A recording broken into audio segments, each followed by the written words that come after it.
이번 편은 이나모리의 아메바 경영의 소위 배경과 철학 부분에 대해서 설명을 드리겠습니다.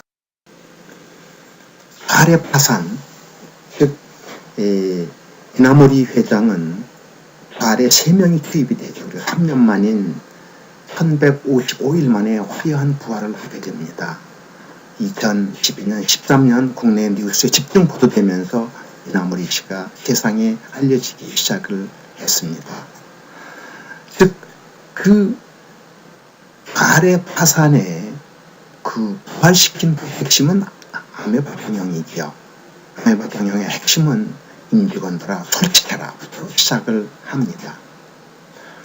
그는 바로 이 솔직이라고 하는 용어를 가지고 2009년 무려 1,500가 가까이 파산 적자로 인해서 파산 절차를 밟고 있는 공영기업가를 3년 만에 다시 재상장시키는 그런 기적과 같은 일을 해내지요.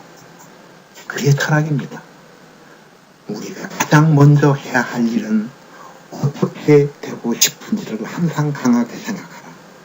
어떤 결과가 갑자기 일어나는 것은 아니다. 그렇게 되고 싶다. 그렇게 하고 싶다. 라고 계속 생각하는 것이 중요하다. 생각하기 때문에 그것이 행동으로 나오고 그것이 시작이 돼 결과로 연결된다. 라고 하는 가장 기본적인 문제를 이분은 다루고 있습니다. 이분은 일본 농유럽회가 선정한 일본 경영의 대가 3인으로 수년간 선정이 된 내용입니다. 2008년, 9년, 10년, 2011년, 12년 연속적으로 선정이 됐고 2006년, 2005년, 2000년, 1999년도 선정이 되었습니다. 이분과 함께 선정된 혼다 소이치로 마쓰시다 코노스케 힘이 고인이 되신 분이죠. 그리고 현재 살아있는 분으로 이나모리 가즈오씨는 일본에서 현재 생존한 가장 이상적인 경영자로 알려지고 있습니다. 여기서 또 하나 중요한 것은 마쓰시다 코노스케와 혼다 소이치로의 두 분이 경영했던 회사는 대기업들입니다. 그러나 이나모리 가즈오 회장은 일본에서는 중견기업에 해당이 되는 그런 분으로서 이렇게 일본이 선정한 이상적인 경영자의 대열에 켜 있다는 것도 굉장히 중요한 의미가 있다고 하겠습니다. 아메바 경영은 간단한 혁신 모듈이 있습니다. 즉, 재산표라고 하는 모듈이 있지요. 그 재산표는 이런 구조로 되어 있습니다. 즉, 임직원 누구나 쓰는 그 돈의 약 90%를 이해하고 기록할 수 있는 가계부 수준의 계산서 모듈이 있다는 것이죠. 바로 그것이 재산표의 핵심이 되겠고 아메바 경영의 핵심 혁신 모듈이라고 얘기하고 있습니다. 그는 사례 취임한 지 6개월간 인간의 기본을 지켜라라고 하는 교육만을 시켰습니다. 하나의 사례입니다. 한 중역이 이런 말을 하죠. 이번에 부탁할 예산은 10억엔인데 결제를 부탁합니다. 하고 회장님께 보고를 드립니다. 그러니까 회장님은 한쪽으로 이렇게 얘기하죠.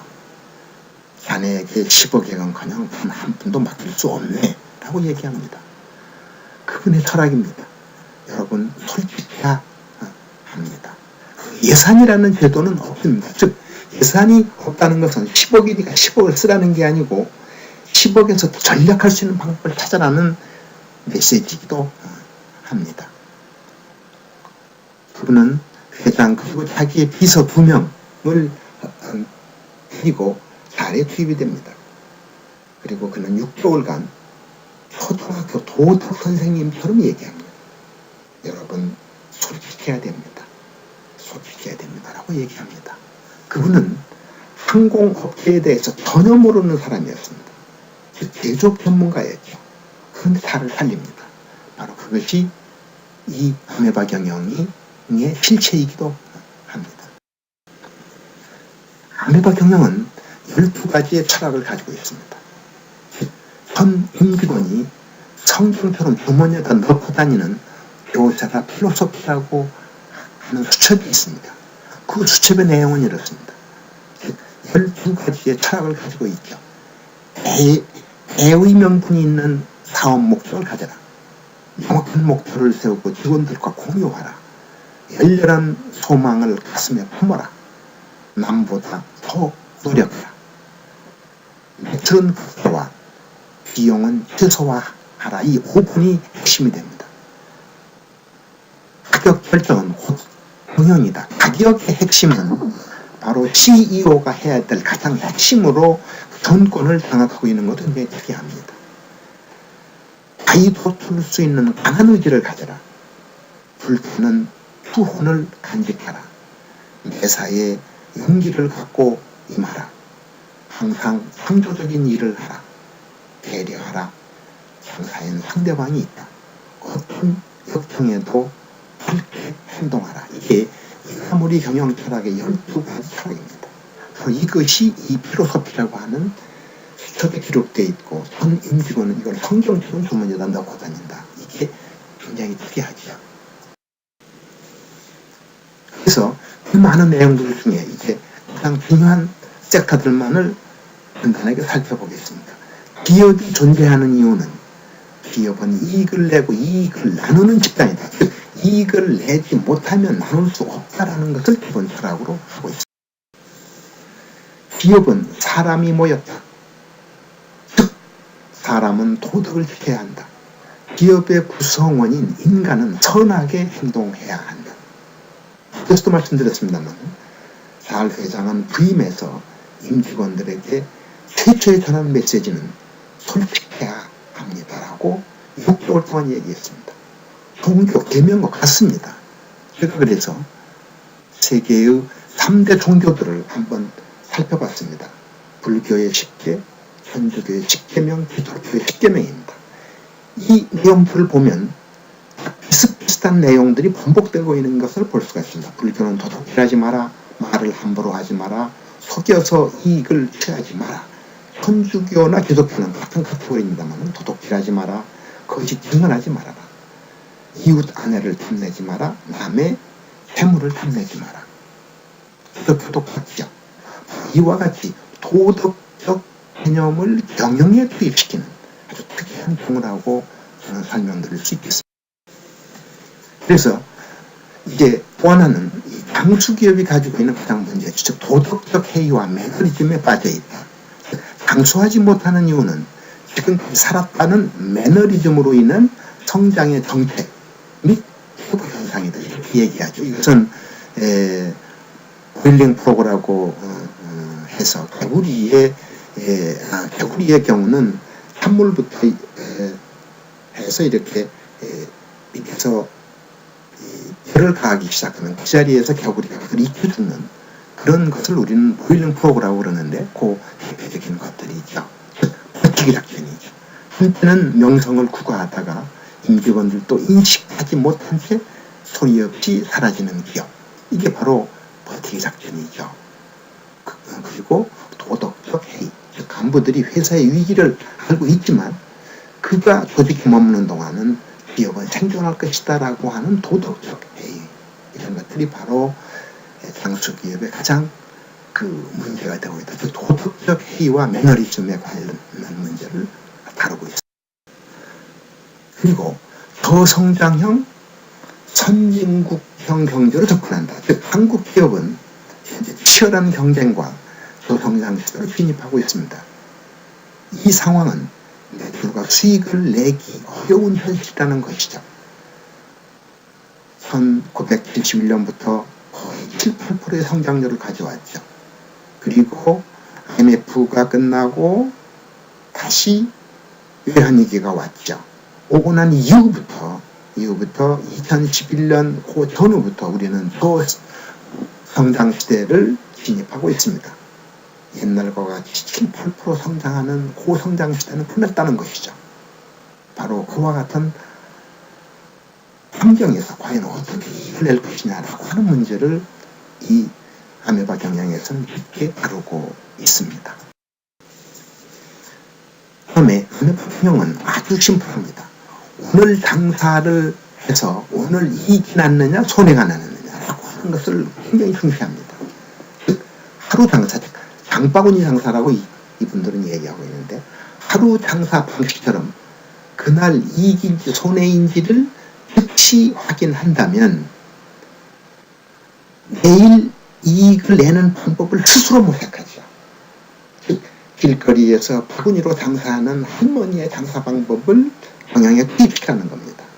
그런데 현재 기업의 현실은 어떻습니까? 1월부터 12월까지 장사를 하죠. 그리고 마지막 결산을 위해서 3개월 여유를 또 줍니다. 그래서 15개월 후에서야 적자가 어떻게 나 있는지를 알 수 있는 그런 구조로 되어 있습니다. 물론 CRM이라고 하는 시스템이 잘 돌아가면서 분기별로 또는 월별로 통계를 내고는 있습니다만은, 실질적으로 그것을 매일 또는 주 단위로 이익을 낼 수 있는 개념을 도입해야 한다라고 하는 것이 아메바 경영의 핵심 사항으로 입니다. 다음에 아메바 경영에서 가장 중요한 부분입니다. 아메바 경영은 나는 1시간에 7만 원을 벌었다라고 하는 수치를 제시하게 되어 있습니다. 즉 오늘 장사 후 현금이 얼마 남았다, 이 현금입니다. 현금 중심입니다. 즉 이익이냐 손해냐 정량적으로 알 수 있도록 만드는 방법입니다. 그 계산 방법은 아주 심플합니다. 매출에다가 인건비를 제외한 전 비용을 집어넣고 그리고 총 노동시간으로 나눕니다. 나누면 1인당 시간당 부가가치를 어떻게 창출했느냐라고 하는 계산표라고 하는 계산 방식을 사용하고 있습니다. 이것이 바로 아메바 경영의 핵심 계산표 방식. 그리고 아메바 경영의 핵심은 이 회사가 커지면 커질수록 대표이사는 한눈에 회사의 상황을 알 수가 없습니다. 이것을 알 수 있게 하는 방법은 무엇일까? 바로 그것이 아메바 경영의 또 중요한 핵심 사항. 다음에 아메바 경영에는 종교와 같은 철학이 있습니다. 이건 아주 중요합니다. 그래서 창업자나 그 창업 정신을 임직원의 가슴속에 담도록 하는 그러한 철학이 있죠.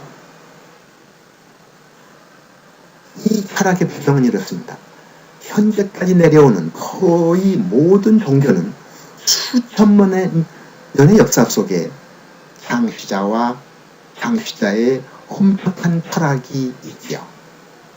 그 철학을 전하는 자, 믿는 자는 100%는 아니지만 그 철학을 신조로 해서 존재하고 있는 게 종교입니다. 바로 그 종교와 같은 기업을 만드는 것이 핵심입니다. 꿈이 있는 기업입니다. 즉 세상을 위해 무엇이 되겠다라고 하는 기업의 꿈이 확실하지요. 꿈이 있어야 젊음이 모입니다. 다음은 고통을 겪으면서 생존합니다. 자연재해의 치열한 생존 경쟁을 겪으면서 생존 방법을 터득하게 되죠. 그리고 극복하면서 살아남습니다. 재미있는 것은 생존하면 긍정적 사고로 바뀐다는 것이죠. 바로 그것이 일본의 장수기업이 많은 그러한 배경이 되겠습니다. 아메바 경영은 분열과 대결합을 기록합니다. 조직, 후에 다시 말씀드리겠습니다만은 현 조직에서 현 조직을 손을 대지 않고 조직 범주 내에서 아메바의 특수성을 만들어서 그 아메바들은 서로 나누어지고 대결합하고 나누어지고 대결합하고 하는 생물의 본질의 기본을 둔 구조를 가지고 있다. 이것도 아주 매우 특이한 시스템으로 생각이 됩니다. 그 다음에 아메바 경영의 초기는 반대가 많습니다. 다만 초기 시스템을 정착하는 데는 시간이 걸립니다. 무려 얄의 경우 38,000명이라고 하는 거대 조직도 불과 3년 만에 정착을 시키죠. 그래서 한 번만 정착을 시키면 이게 습관이 되면 이 습관으로 인해서 회사가 확 바뀐다는 사실입니다. 아메바 경영은 앞에서도 수없이 말씀드렸습니다. 아메바 경영은 90%를 통제하는 모듈이 있습니다. 90%라고 하면 매출에서 비용이죠. 비용 부분이 평균적으로 90%입니다. 이 90%를 통제해서 이익을 내는 것이죠. 즉 아메바 경영에는 바로 통제하는 모듈이 있다는 거고요. 그리고 이것은 아주 심플한 가계부 수준으로 되어 있다 하는 것이 아메바 경영의 특징입니다. 이상 다음 5편은 아메바 경영과 인간 본성에 관한 설명을 해드리도록 하겠습니다.